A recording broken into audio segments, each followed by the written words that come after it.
Hello Capricorn, Sun, Moon, Rising, and Venus signs. Kamusta kayo? Sana po nasa mabuti kayong kalagayan. Welcome back po sa Star Tarot. Kung bago kayo rito, welcome din kayo. Thank you sa inyong support. I truly appreciate it. God bless you all. So Capricorn, maraming salamat po sa inyong mga super thanks na pinapadala sa ating channel. Maraming salamat din sa inyong mga donations. I truly appreciate them po. God bless you all. So, paunang mensahe po ninyo ngayon para puro naka-reverse yung cards ninyo sa ngayon. So, Capricorn, Two of Wands in reverse. Ayan. So, there may be, mga bagay na pinagpaplanuhan kayo sa ngayon na hindi, yung parang urong-sulong kayo. Hindi, gusto ninyong gawin pero hindi ninyo gagawin, no? Yung parang gusto ninyong gawin, desidido kayo na yun ang gusto ninyo sa buhay ninyo, yun ang ina-envision ninyo, pero parang hindi naman kayo nagte-take action, no? Or wala naman kayong balak na mag-take action. So parang gano'n. Maybe because may fear kayong nararamdaman, kaya kayo nagpo-procrastinate, kaya kayo nag-uurong-sulong, no? Ang maganda rin dito sa Five of Pentacles in reverse, no?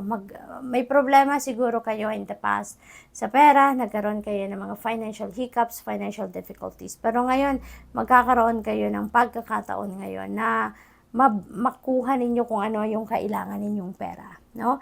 Masusolusyonan ang problema ninyo sa pera, maaring meron ditong money path na magbubukas para sa inyo, maaaring makakuha kayo ng trabaho, maaaring merong magbayad ng utang sa inyo. So, whatever the case may be, there is money coming in at masusolusyonan ninyo kung ano man ang mga financial problems ninyo sa ngayon, no?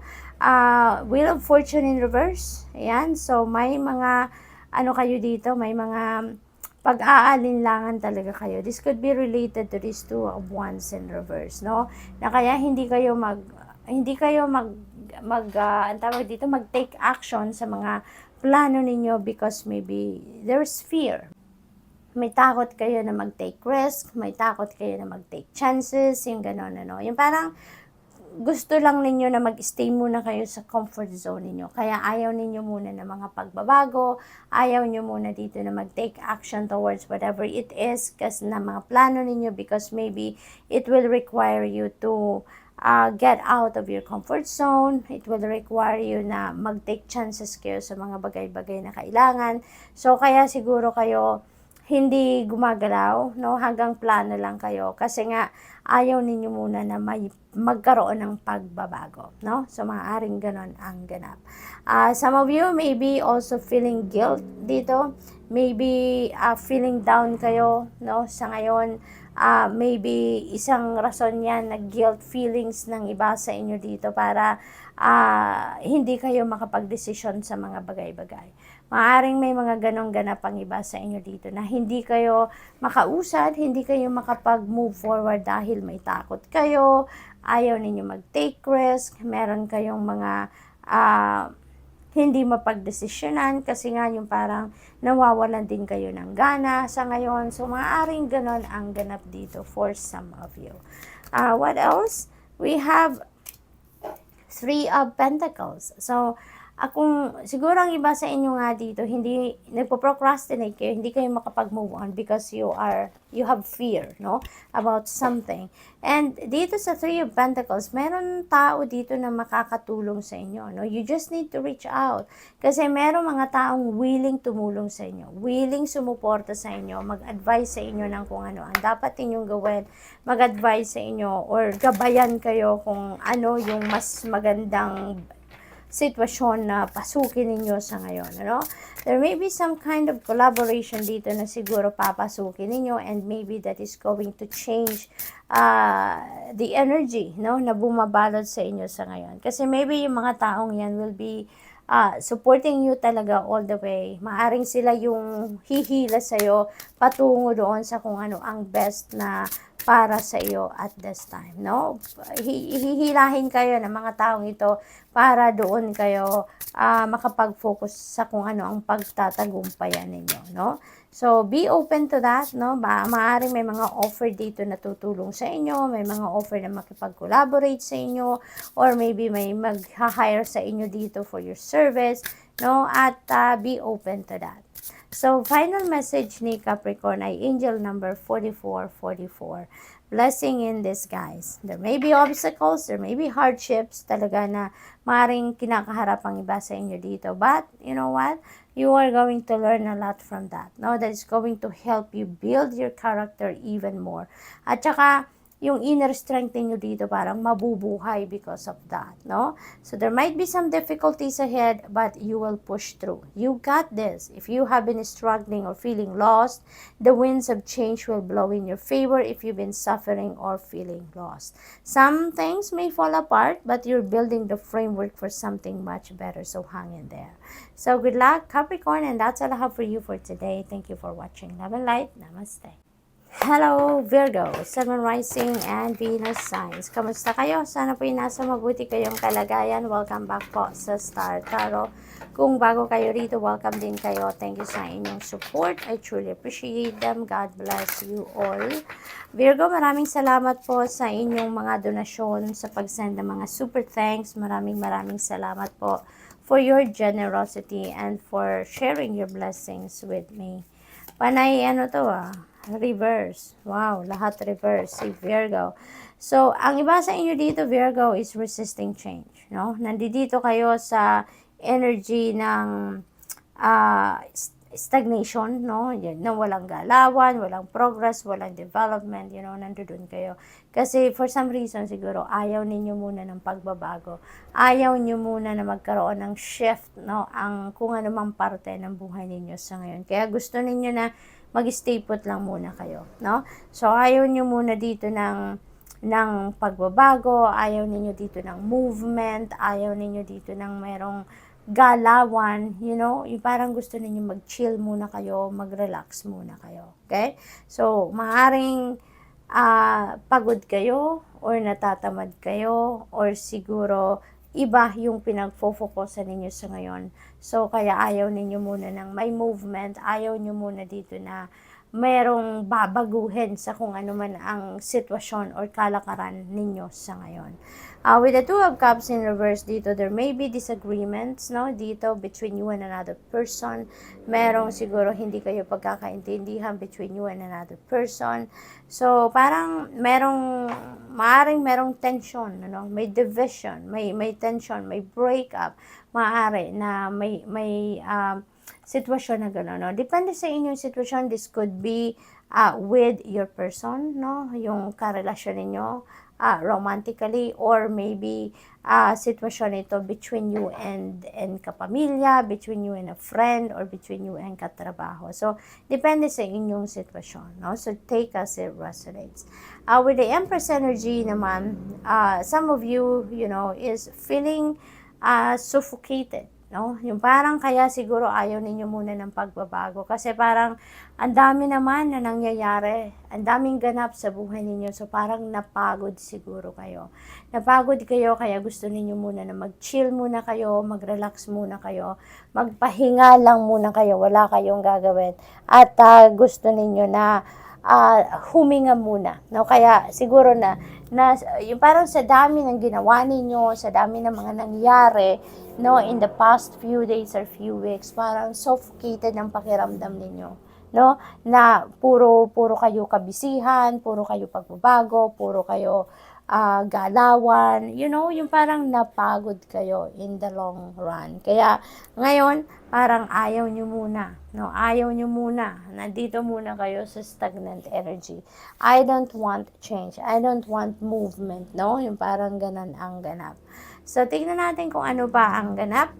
We have King of Cups. Ayan. So, maybe sa ngayon, sa lahat ng mga nangyayaring itong movement, sa lahat ng mga nangyayaring stagnation dito, yung bigla-biglang nag-shift, ang inyong pakiramdam. So, maybe you want someone na makakatulong sa inyo, makakapag-advise sa inyo. Gusto niyo siguro dito na meron kayo makakausap, no?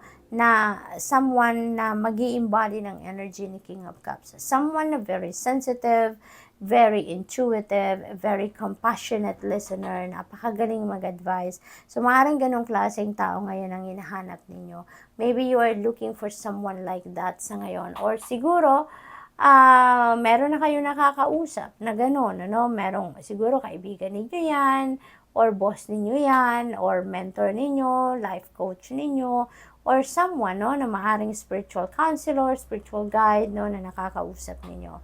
And maybe that is what you really need right now, para magkaroon kayo ng, makarinig kayo naman ng ibang perspective, makarinig kayo ng opinion ng iba, makarinig kayo ng, iba namang point of view ng ibang tao naman, ano, para magkaroon kayo ng different idea. So, tingnan natin kung ano ang final message ni Virgo. We have angel number 1212. Ayan, persistence. There's shift na mangyayari talaga. So, napakaganda. May pagbabago, mababago din ang iyong sitwasyon. Mabubuhay din dito yung inyong enthusiasm, gratitude, contentment, and new experiences. Kasi, siguro with the advice na makukuha ninyo dito from King of Cups, siguro mag-open up yan ng bagong ano sa inyo, ng bagong pagkakataon, no, na maaaring meron kayong gustong subukang bago na, no? An ample opportunity related to your life's purpose is just around the corner. Take immediate action once it pops up. Of course, a lovely partnership or an epic romance is also in the cards. So, good luck. That's all I have for you for today. Thank you for watching. Love and light. Namaste. Hello, Taurus, Sun, Moon, Rising, and Venus signs. Kamusta kayo? Sana po nasa mabuti kayong kalagayan. Welcome back po sa Star Tarot. Kung bago kayo rito, welcome din kayo. Thank you sa inyong support. I truly appreciate it. God bless you all. Taurus, I would like to say thank you po sa lahat ng super thanks na pinapadala ninyo. Maraming salamat din po sa mga donation na binibigay ninyo po sa ating channel. Pauna mensahe po ninyo sa ngayon ay Wheel of Fortune in reverse. Ayan. So, may mga setbacks siguro ang iba sa inyo dito, no? Merong mga delays sa mga siguro inaasikaso ninyo, mga nilalakad ninyong papeles, or kung ano mga pinoproseso ninyo sa ngayon, ano, Taurus, maaring merong mga na-experience kayong setbacks. Sometimes also talaga hindi natin maiwasan na may mga ganun. And that is part of life, that is part of your life's journey, no? Kaya wag tayong malungkot, wag tayong mawalan ng pag-asa, no? Always remember na kahit ano man ang mangyari sa buhay natin, everything has a reason, okay?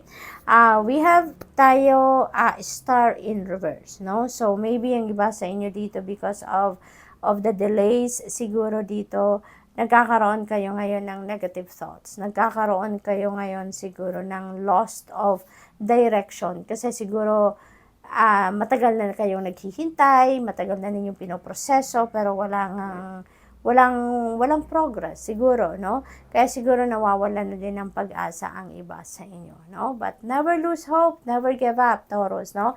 Ang mahalaga sa mga panahon na ganito na may stagnant energy, always listen to your intuition. Always follow what your intuition is telling you because it will always give you a signal kung ano na ang dapat ninyong gawin at this time. Ano na yung mga dapat na pagtuunan ninyo ng pansin in times like this. Okay? So, we have Page of Pentacles energy. Ayan. So, there is a good news coming in dito na related sa inyong money, career, and finances, no? Maaring sa ibang bagay, hindi kayo saswertehin, pero sa money, career, and finances, saswertehin din kayo with this news na parating. So, siguro meron ditong ina-applyan kayong trabaho, no? Maaring ganoon. And maybe matanggap na kayo. Maaring may yung balitang parating na yan, maybe that is an offer already na ibibigay sa inyo. Posibleng ganoon. Or loans, siguro sa bangko, siguro naglo-loan ang iba sa inyo. And yung balitang yan, ano, is balita regarding release na ng loan ninyo. Or maybe update ng loan ninyo. So, maaaring ganoon. Posible din ang iba sa inyo dito is receiving financial opportunities, no? Depende sa inyong sitwasyon, but definitely this is good news coming in, okay? Na related sa inyong money, career, and finances. With the 5 of Cups dito, So, meron talaga siguro kayong disappointment na nararamdaman, nawawala na ng pag-asa ang iba sa inyo dito. That could be related to your relationships or maybe that could be related to money, career, and finances. So, depende sa inyong sitwasyon, just take as it resonates. So, feeling ko, ito, tsaka itong dalawang ito, no, magkakasama sila, iisang sitwasyon lang sila, no?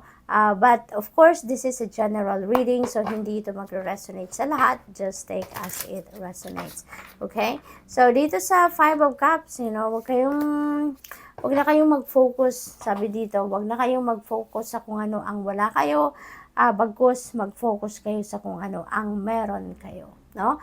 And because you never know, baka yung mga bagay na hindi pa ninyo napapansin na meron kayo, ay nandun dun pala ang swerte ninyo. Maaaring nandun pala ang pagmumulan ng inyong prosperity and abundance, ng inyong happiness, ng inyong contentment. Kaya, instead of dwelling on what you don't have, instead of dwelling on what you have lost or what you don't, yung mga ine-expect ninyo na hindi dumating, focus on what you have sa buhay ninyo sa ngayon. Okay? So, what else? We have 9 of Pentacles. So, this is such a beautiful energy. Swerte din kayo. Tingnan niyo pagdating sa kaperahang aspeto, Kasi this is about abundance, this is about financial comfort, this is about prosperity, this is a time for plenty and bounty sa buhay ninyo, Taurus. So, swertehin kayo dito. Sa ngayon, kung ano man, ito kasi, parang return of investment. Kung ano yung pinaghirapan ninyo, pinagtrabahuan ninyo in the past, yung bunga, ito, no? Ito yung financial reward ng kung ano man ang pinagsikapan, pinagtrabahuan ninyo in the past. Ngayon ninyo aanihin. This is harvest time. Kaya may experience ninyo dito yung luxury, may experience ninyo dito yung financial comfort na matagal na ninyong minimiti, no? So, you will be abundant, you will be prosperous, okay? So, tingnan natin kung ano pa ang final message ninyo. Taurus, we have angel number 0303. Ang iba sa inyo may need to take chances, no? There will be success, no? Dito na parating sa inyo. There will be knowledge, friendship, impatience, freedom, optimism. Yun ang mga parang halong-halong energy na parating sa inyo. When chances present themselves, seize them and do something out of the ordinary. Whether in your professional or personal life, you will find success by welcoming creative impulses and having faith in your own abilities. So trust in chance and take risks on opportunities that could change your life for the better. So napakaganda nito. Maaaring meron dumating dito ng mga opportunities and possibilities sa buhay ninyo, Taurus, na mangangailangan or i-require kayo na mag-take chances kayo, na mag-take kayo ng leap of faith, na dumabas kayo sa inyong comfort zone because nandoon ang swerte ninyo. Nandoon yung tagumpay. So, good luck. That's all I have for you for today. Thank you for watching. Love and light. Namaste.